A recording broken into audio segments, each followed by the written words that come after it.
Parliament చేస్తున్నా, నేను నిజామాబాద్లోనే చేస్తా.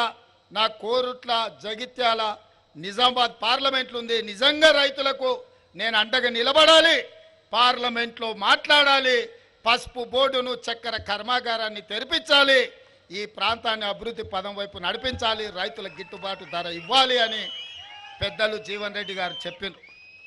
నేను మీకు మాటిస్తున్న వేదిక మీద నుంచి మా మిత్రులందరి అనుమతితోటి ఖచ్చితంగా రాబోయే ఎన్నికల్లో ఇండియా కూటమి కేంద్రంలో ప్రభుత్వం ఏర్పాటు చేస్తుంది. పెద్దలు జీవన్ రెడ్డి గారిని కేంద్ర వ్యవసాయ మంత్రిగా పెద్దలు జీవన్ రెడ్డి గారిని ఈ తెలంగాణ రాష్ట్రంలో కేంద్ర స్థాయిలో ఆనాడు జైపాల్ రెడ్డి గారు ఉన్నారు. కేంద్రంలో పెద్ద పెద్ద మంత్రి పదవులకు వన్నె తీసుకొచ్చింది జైపాల్ రెడ్డి గారు. పెద్దలు కీర్తిశేషులు పివి నరసింహారావు గారు పేరు తెచ్చిండ్రు ఈ ప్రాంతానికి, ఈ దేశానికి.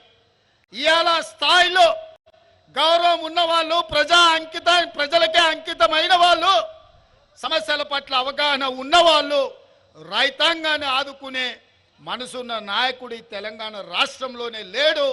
అది ఒక్క జీవనన్న మాత్రమే.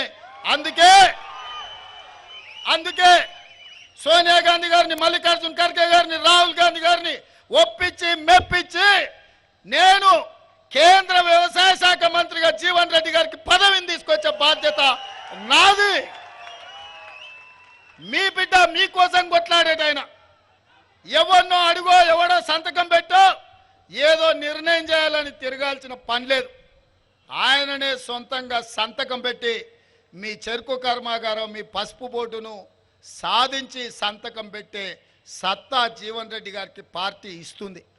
మరి ఇది నిజం కావాలి అంటే జీవన్ రెడ్డి గారు నిజామాబాద్ పార్లమెంటుకు గెలవాలి మిత్రులారా. ఒక్కొక్కసారి ఓటమికి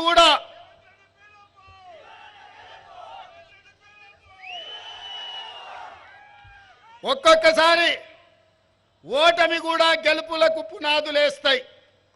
నేనే